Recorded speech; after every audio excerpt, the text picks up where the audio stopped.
Hello, and welcome back to the channel. Been a long time coming. As part of my, 2026 goals, I would like to get back into the swing of things around here. Of course, I say this literally every video I post, every one video a year. But I'm serious about it this time. I promise, I'm really serious. But just to kick it all off, 2025, not great to me. It was an okay reading year. I read like 45 books in the first half of 2025, and I was like, yeah, I could hit 100. I read, I think, 8 books in the second half of 2025, and 4 of those came in December.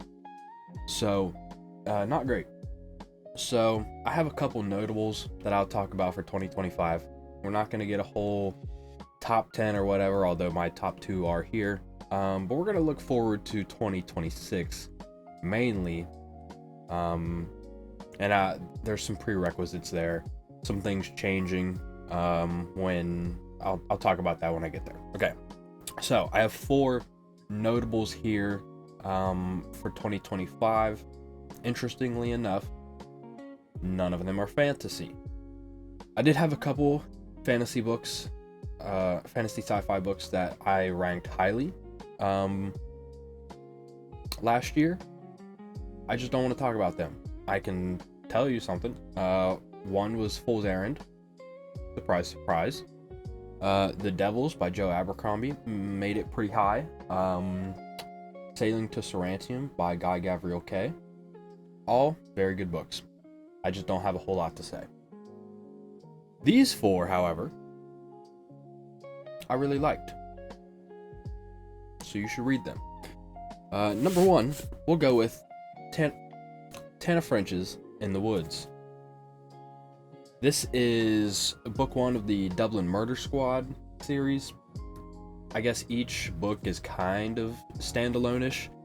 This is the only one I've read so far. However, this is very good. A little mystic rivery, just set in Dublin, and it's very dark.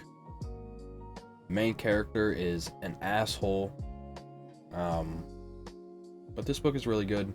I also read The Hunter and the Searcher by Tana French, which is books 1 and 2 of her Cal Hooper trilogy. I think book 3, The Keeper, is supposed to be out at the end of March, so I will be reading that. Those are both also very good. I would honestly say start with the Cal Hooper books. They're a little lighter. This is pretty dark, and also really good. And I would like to continue the Dublin Murder Squad books this year. So yeah, Tana French, In the Woods. Please read this book. Please read Tana French. She deserves it. The next one. So I have this one because I don't have Mississippi Blood. I listened to these books on audio, but this is Greg Iles' Southern Man. This is the last book in his Penn series. Unfortunately, Greg Iles passed away last year to a cancer he's been fighting for a long time. And semi-spoiler alert, Penn has this same type of cancer in this book.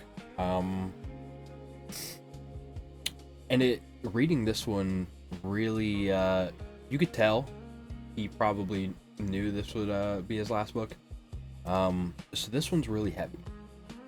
But I want to talk about Penn overall. This series, especially the Natchez Burning trilogy, which is books 4, 5, and 6. You could read 1, 2, and 3 in any order. You definitely need to read 4, 5, and 6 as the trilogy. Potentially my favorite trilogy ever. These books are just so good. They're so steeped in 1960s racial problems in the South in Mississippi, which Mississippi is still, doing their thing down there. I guess. And it's, I don't know how to explain these books other than that there's a lot of fucked up stuff and the characters are amazing. Can you tell I'm out of practice talking about this stuff? Just read these books. They're super long. They go super fast. Thrillers, mystery thrillers. For instance, book 6, Mississippi Blood. It's about like an 800-page just court trial. And it is the third best book I read last year. So, yeah. Now, this is my definitive top 2 for 2025. Number 2 is The Prince of Tides. And I'm just going to go ahead and give you number 1, because these books are very similar. Number 1 is I Know This Much Is True by Wally Lamb. Both of these books center around a man who has many problems, generational trauma, childhood problems, all of that stuff. He has a sibling, his sister, his brother. They have some mental problems. Both try to commit a type of suicide. This one's not really suicide per se, but it's definitely, I forget his name, but his brother is schizophrenic. And it is, this ends up being, both of these really are kind of family sagas. You get a whole lot of backdrop on these families and backstory and the history, and this one more so reaches into the absurd at points. And there's definitely parts of it I'm like, that didn't happen. Definitely didn't happen, but it's so hard to put down. Both of these books are so hard to put down. But this was the first book I read in 2025, and it just hit at the perfect time for me. It's very long. It's about 900 pages. It is so personal and just so much grief and regret. And if you're going through stuff, this book might be for you. Unless, it might also make things worse. Yes, just please read these books. I don't know. All right. 2026 hopefuls. I have a stack here. So we'll get these first 2 non-fantasy sci-fi books out of the way first, and then we will move into my larger goal per se, perchance, for 2026. So as I said, some things are going to be changing. I don't have a whole lot of time to listen to audiobooks anymore, which is how I got through a lot of my books, because I would listen to audiobooks at work. I have a new job, a much better job, but I can't listen to audiobooks there anymore. So I am mostly reduced to sitting down with a book and actually reading, and my life is just a whole lot busier now. So I have less time to do that. So I don't know how many things I will get through this year, how much I am going to accomplish. I do still listen to audiobooks like while I get ready in the morning or when I'm driving alone. But other than that, mostly eyeball reading. So some 2026 hopefuls. First one I have is 2666 by Robert Bolaño. I don't really know what this book is about, I'm gonna be honest. 3 academics on the trail of a reclusive German author, a New York reporter on his first Mexican assignment, a widowed philosopher, a police detective in love with an elusive older woman. These are among the searchers drawn to the border city of Santa Teresa, where over the course of a decade, hundreds of women have disappeared. That's it. That's all the book gives you. But I mean, just look at this cover. It's highly acclaimed. Yeah. It's definitely gonna be dense as shit.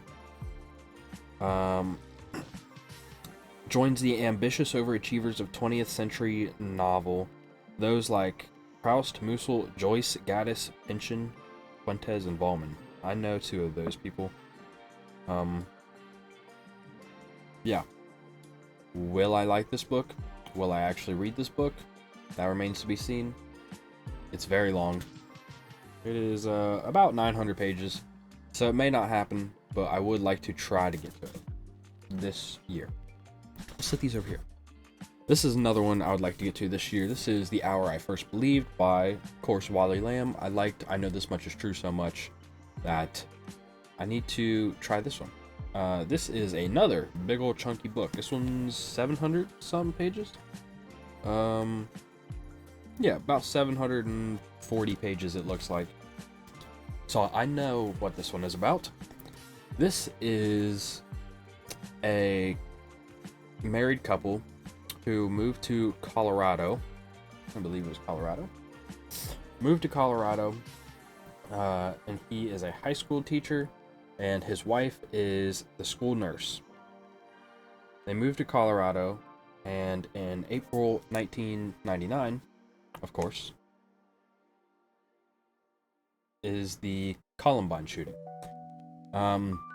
So Caleb, the husband, goes home, and he has to go home for some reason, back to Connecticut, where he misses the shooting, but his wife is still there. She does survive, but they decide after that to leave Colorado, go back home, and part of the book is, dealing with that trauma, understandably, because that would be very traumatizing. Another part of the book is Caleb discovers like a trunk of old diaries and letters and newspaper clippings in the upstairs of his family's house, and what they contain are a bunch of secrets and histories from, his family's past. And it is a lot of, just navigating all of these secrets and the mysteries of his family. So another, kind of like I Know This Much Is True, dealing with trauma of a loved one and learning about your family's past, and things may not always be as they seem. So I'd really like to get to that, see if it works as well as I Know This Much Is True, hits as hard. It's just really long. Okay, on to the science fiction and fantasy, which I know is what you're here for, and my broader goal for 2026. I want to get back to reading finishing up series that I have started and just haven't gotten around to finishing. So, this is technically another 2026 notable. The last book I read in 2026 was The Shadow of the Torturer by Gene Wolfe. I loved it. I listened along with the Alzabo Soup podcast, which helped a ton. Really, really enjoyed Shadow of the... I don't know if enjoyed is the word, but it was really good. Made my top 10 for last year. I do have a top 10, you're just not getting it. So I'm going to read both / all 4 of these books and read all of Book of the New Sun this year. I don't know if you guys can see this, but I did get the folio Book of the New Sun, so I need to justify getting that. So I'm going to read all of these.